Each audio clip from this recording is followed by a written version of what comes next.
युग और अमोदिता सीढ़ियां चढ़ते हुए वंदना के कमरे की ओर जा रहे थे। सीढ़ियां चढ़ते वक्त अमोदिता के पैर डर के मारे कांप रहे थे। युग बहुत देर से ये चीज नोटिस कर रहा था।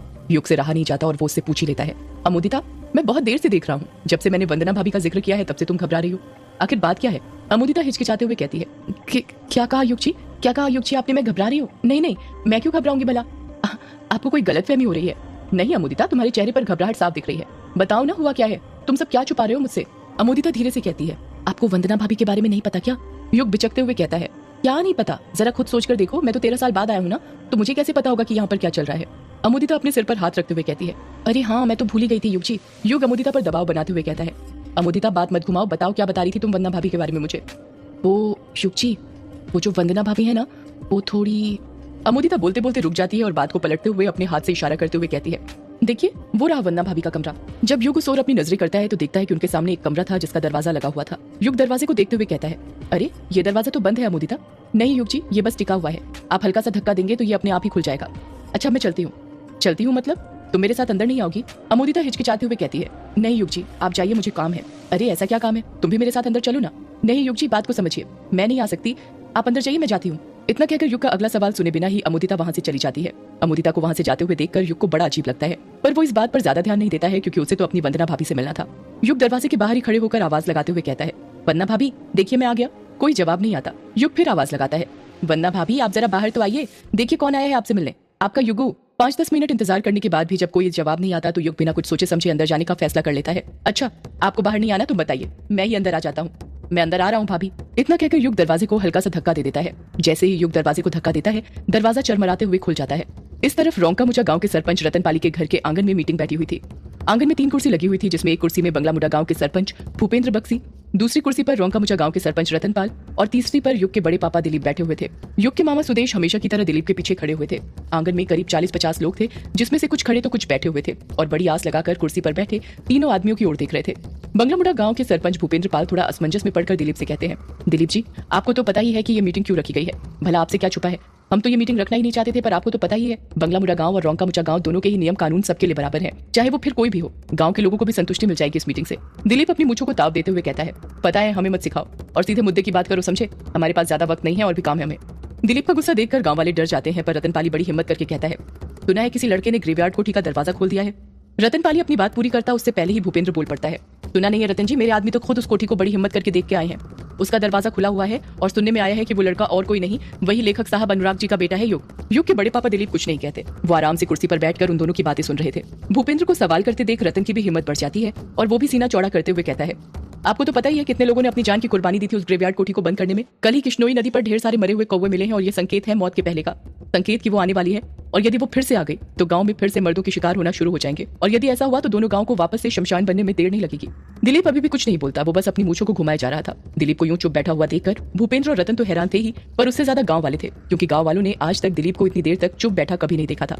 अचानक से वातावरण में खामोशी छा जाती है। दिलीप अपनी खामोशी को तोड़ते हुए कहता है, हो गया तुम दोनों का, जो कहना था कह दिया, अब सब लोग ध्यान से सुनना मेरी बात। इन दोनों गांव की जितनी फिक्र मुझे है उतनी किसी को नहीं हो सकती, यहाँ के सरपंचों को भी नहीं। जैसे ही दिलीप ये बात कहता है, रतन और भूपेंद्र तिरछी नजरों से दिलीप को देखने लग जाते हैं, पर कहते कुछ नहीं। दिलीप अपनी बात को आगे जारी रखते हुए कहता है, सारा गांव जानता है इस गांव में यदि पक्की सड़कें, स्कूल, बांध जो भी निर्माण कार्य हुआ है उसका सारा पैसा मैंने दिया है, तो मेरे सिवा कोई भी गांव की भलाई नहीं सोच सकता, समझे आप लोग? रतन बीच में ही दिलीप को टोकते हुए कहता है, पर दिलीप जी इन सब बातों का ग्रेवयार्ड कोठी के खुलने से क्या लेना देना? दिलीप गुस्से से कहता है, मेरी बात तो पूरी होने दे पहले रतन। तो हाँ, क्या बोल रहा था कि मेरे सिवा कोई भी गांव की भलाई सोच भी नहीं सकता, और रही बात ग्रेवयार्ड कोठी की, तो बस दरवाजा खुला है, यक्षिणी अभी भी उसकी कमरे में कैद है जहां पर उसे तीनों धर्मगुरुओं ने कैद किया था। मेरे भाई अनुराग का बेटा युग जो कि शहर से आया है, उसे पता नहीं था इस बारे में, गलती से उसे ग्रेवयार्ड कोठी खुल गई है, जल्दी कोठी वापस से बंद हो जाएगी, आप लोग फिक्र ना करें। हर कोई ध्यान से दिलीप की बात सुन रहा था, सब लोग एक टक नजर से उसकी ओर देख रहे थे। दिलीप अपनी बात को खत्म करते हुए कहता है, अब और किसी को कुछ कहना या पूछना है तो पूछ सकता है। कोई कुछ नहीं पूछता है क्योंकि गांव वालों के मन में दिलीप का बहुत खौफ था, कोई भी उसके फैसले के खिलाफ नहीं जा सकता था। दिलीप अपनी कुर्सी पर से उठता है, गांव के लोगों के सामने हाथ जोड़ता है और वहां से जाने लग जाता है। दिलीप के पीछे पीछे ही सुदेश भी वहां से जाने लग जाता है। इस तरफ जब युग कमरे के अंदर घुसता है तो देखता है कि कमरे के अंदर चारों तरफ अंधेरा ही अंधेरा था। युग की समझ में नहीं आ रहा था कि उसकी वंदना भाभी ने कमरे के अंदर इतना अंधेरा क्यों करके रखा था, जबकि बाहर लाइट तो थी। युग वंदना को आवाज लगाते हुए कहता है, भाभी कहाँ पर हैं आप अंदर ही हो ना? कोई जवाब नहीं आता। युग वंदना को ढूंढते हुए कमरे के अंदर आगे बढ़ने लग जाता है। जैसे जैसे वो कमरे के अंदर आगे बढ़ता जा रहा था, खामोशी और अंधेरा बढ़ते जा रहा था। युग बार बार वंदना को पुकारे जा रहा था, पर कोई भी जवाब नहीं आ रहा था। युग वंदना को पुकारते हुए कहता है, वंदना भाभी कहाँ पर हैं आप? अंदर ही हो ना आप? यहाँ पर हो या नहीं? युग वंदना को पुकारते हुए आगे बढ़ ही रहा था कि तभी उसके पीछे से एक काला साया निकलता है। वो वो झट से पीछे मुड़ता है, पर जब तक वो पीछे मुड़ता है वो काला साया वहां से जा चुका था। युग समझ ही नहीं पाता कि उसके पीछे से थोड़ी देर पहले क्या चीज गुजरी थी। जब युग वापस आके देखता है तो उसकी आंखें फटी की फटी रह जाती हैं। उसके हाथ पैर सुन्न पड़ जाते हैं। वो उल्लू की तरह अपनी आंखें तेज करके अंधेरे में देखता है कि बिस्तर के ऊपर एक औरत बैठी हुई थी जिसने सफेद साड़ी पहनी हुई थी। उस औरत के लंबे लंबे बाल उसके चेहरे पर बिखरे हुए थे, जिस कारण उसका चेहरा अच्छे से नहीं दिख रहा था। एक कारण यह भी था कि वो अंधेरे में बैठी हुई थी। युग मनी मन सोचने लगता है, जरूर यही वंदना भाभी होगी, क्योंकि विराट भैया के गुजर जाने के बाद वंदना भाभी ने विधवा के तौर तरीके अपना लिए होंगे। युग धीरे से कहता है, वंदना भाभी आप ये अंधेरे में क्यों बैठी हुई हैं? लाइट तो है, फिर आपने लाइट जलाई क्यों नहीं? बिस्तर पर बैठी औरत कुछ जवाब नहीं देती है, पर युग अपनी बात आगे जारी रखता है और कहता है, वंदना भाभी आप चुप क्यों है? कुछ तो बोलिए।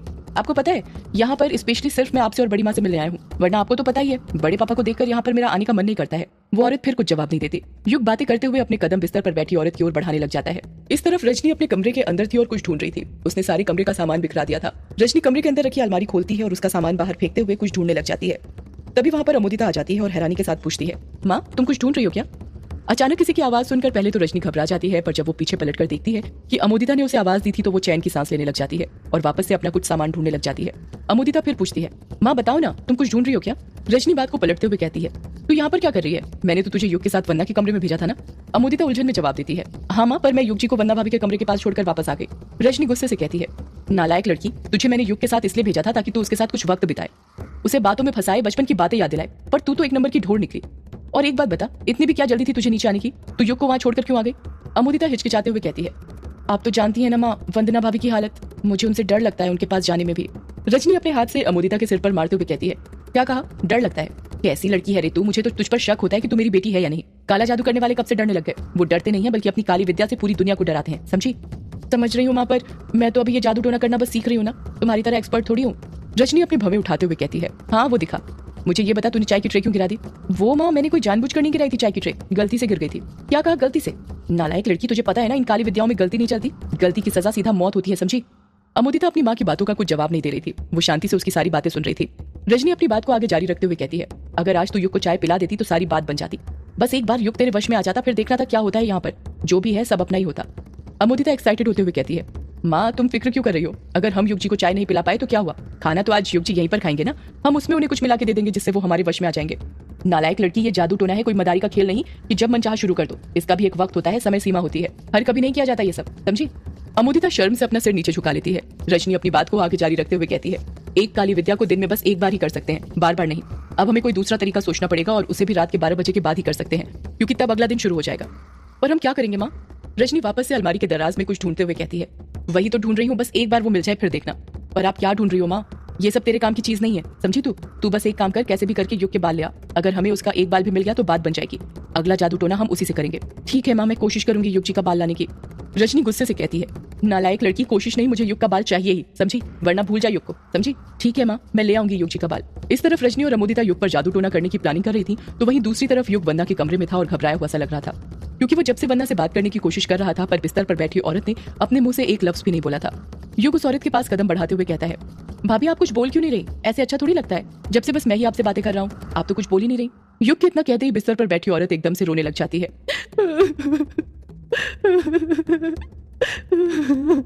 युग घबराते हुए कहता है, क्या हुआ भाभी, आप रो क्यों रही हो? वो औरत युग के सवाल का कुछ जवाब नहीं देती है, वो बस रोई जा रही थी। भाभी, युग भाभी भाभी कहते हुए उस औरत के पास जाने लगता है और जैसे ही उस औरत को छूता है, वो औरत अपने दोनों हाथों से युग का गला पकड़ लेती है। जब युग उस औरत का चेहरा देखता है तो दंग रह जाता है। वो उसकी वंदना भाभी तो थी, पर पहले के मुकाबले उनमें काफी बदलाव आ गया था। वंदना का चेहरा सूखा हुआ था, आंखों के नीचे डार्क सर्कल पड़ गए थे, दिखने से ऐसा लग रहा था कि वो बहुत कमजोर हो गई थी, उनके चेहरे की हड्डियां दिख रही थी। युग अपना गला छुड़ाते हुए कहता है, कि आप क्या कर रही हैं भाभी? आप मेरा गला क्यों दबा रही हैं? छोड़िए मुझे। वंदना गुस्से में कहती है, दरवाजा खोलकर तू मुझसे पूछ रहा है कि मैं तेरा गला क्यों दबा रही हूँ? ये आप क्या बोल रही हैं भाभी? किस दरवाजे की बात कर रही हैं? मेरी कुछ समझ में नहीं आ रहा। वंदना फुसफुसाते हुए कहती है, यक्षिणी के कमरे का दरवाजा। ये बात सुनकर युग के पैरों तले जमीन खिसक जाती है और वो सोचने लग जाता है कि वंदना भाभी को कैसे पता कि उसने यक्षिणी के कमरे का दरवाजा खोल दिया। सदियों से है पुरानी ये है यक्षिणी की कहानी।